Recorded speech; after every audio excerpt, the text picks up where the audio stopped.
বোনের বাসায় এসেছিলাম দাওয়াত খেতে, এসে আপনাদের ভাইয়া কাজে লেগে গেছে। সবার সাথে আনন্দ ভাগ করে নিলে অন্যরকম একটা তৃপ্তি পাওয়া যায় মনের ভিতরে। সো এই আনন্দটা কতটুকু আমরা ভাগ করে নিতে পারলাম সেটা নিয়েই থাকছে আজকের আমার এই ছোট্ট ভিডিওটা। হ্যালো গাইজ, আসসালামু আলাইকুম, welcome to my another video. এই তো আমি একদম সিম্পল ভাবে রেডি হয়ে বের হয়ে গেলাম। আমার বোনের বাসাটা খুব বেশি দূরে ছিল না, তাই তাড়াতাড়ি চলে আসছি। এই যে চলে আসছি ওর বাসায়, এটা হচ্ছে ওর বাসা। বাসায় ঢুকতে গুড়িয়া গেট খুলে দিল, আমার বোনের মেয়ে। এরপরে আমরা এখানে সবাই মিলে বসে আছি। এদিকে দেখেন আমার গুড়িয়া কত সুন্দর সেজেছে, আর আমার জামাইয়ের এদিকে সময় কাটে না, সে কি করবে, সে বসে বসে লাইভ করতেছে। এই যে দেখেন লাইভ। দেন ওকে কিছু কাজ দিলাম, ওকে বললাম একটু হালকা করে সিম্পলের মধ্যে একটু রুমটা একটু সাজিয়ে দাও। এই ফাঁকে আবার গুড়িয়া মেহেদি লাগাচ্ছিল। এদিকে হচ্ছে ওর মামি ওকে মেহেদি লাগিয়ে দিচ্ছিল অনেক সুন্দর করে, ও খুবই পছন্দ করে মেহেদি দিতে। আরেকদিকে দুই ভাইরা ভাই মিলে রুমটাকে সুন্দরভাবে একটু সিম্পলের মধ্যে ডেকোরেশন করে দিল। দেখতে ভালোই লাগতেছে, আসলে সাজাইতে চাইছিলাম না, তারপরও চিন্তা করলাম একটু সিম্পলের মধ্যে সাজাই, যাক ভালো হয়েছে। আরেকদিকে দেখেন আমাদের বেবি শাওয়ারের বেবি বসে আছে, ওর অনেক ক্ষুধা লাগছে, বসে বসে খাচ্ছে। মাশাআল্লাহ সাজটা অনেক সুন্দর হয়েছে ওর। দেন এখন বেবি শাওয়ারের বেবিকে নিয়ে আমরা বসে পড়লাম। এসে আমরা সবকিছু গুছিয়ে গাছিয়ে নিয়ে বসে পড়ছি। এখানে দুইটা কেক আছে। এই আয়োজনটা মূলত ওকে খুশি রাখার জন্যই করা, এজন্য সিম্পলের মধ্যে করা হয়েছে, খুব বেশি বড় করে করা হয় নাই, কারণ যেরকম সামর্থ্য সেরকম ভাবে আয়োজন করা উচিত। তো আমাদের যেরকম সামর্থ্য ছিল আমরা সেই সামর্থ্যের মধ্যে একটা আয়োজন করার চেষ্টা করছি। আলহামদুলিল্লাহ সবকিছুই সুন্দরভাবে কমপ্লিট হয়েছে। আর এদিকে আমার বোনের জামাই কথা বলতেছিল, বোনের জামাইকে রেডি হতে বলছিল, এখনো রেডি হয় নাই। দেন ও রেডি হয়ে আসলো। এরপরে আমরা হচ্ছে সবাই মিলে কিছু ছবি ফটোশুট তোলা শুরু করলাম। এই যে ওরা দুইজন, মাশাআল্লাহ ওদের দুজনকে অনেক সুন্দর লাগতেছে, অবশ্যই কমেন্ট করে জানাবেন। এদিকে ওর ছেলে মেয়েকে নিয়ে ও কিছুটা ছবি ভিডিও তুলে নিল।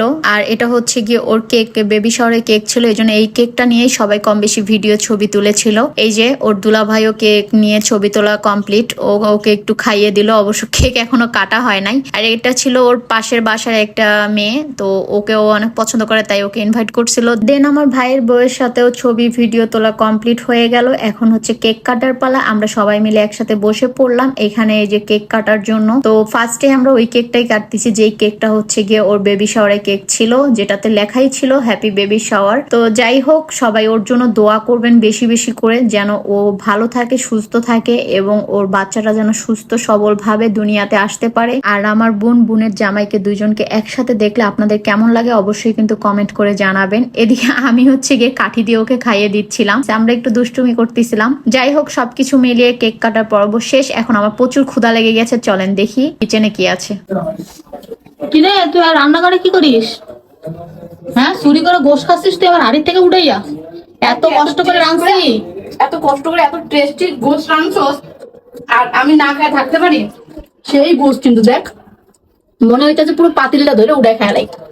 এত টেস্টের গোশ। তবে রান্না কে করছে? যেহেতু আয়োজনটা সন্ধ্যায় ছিল, তাই ওর খাবারের মেনুতে ছিল গরু মাংস আর নান রুটি। আর দেখতেই পাচ্ছেন গরু মাংসটা এতটাই টেস্ট ছিল যা বলার বাহিরে। দেখেন বেবি শাওয়ার, বেবি শাওয়ারের বেবি কি করো তুমি? রান্না করলাম, কাজ করলাম, দেখি তোমার সাজটা কত সুন্দর লাগতেছে, দেখো কি আমার কি তাতে।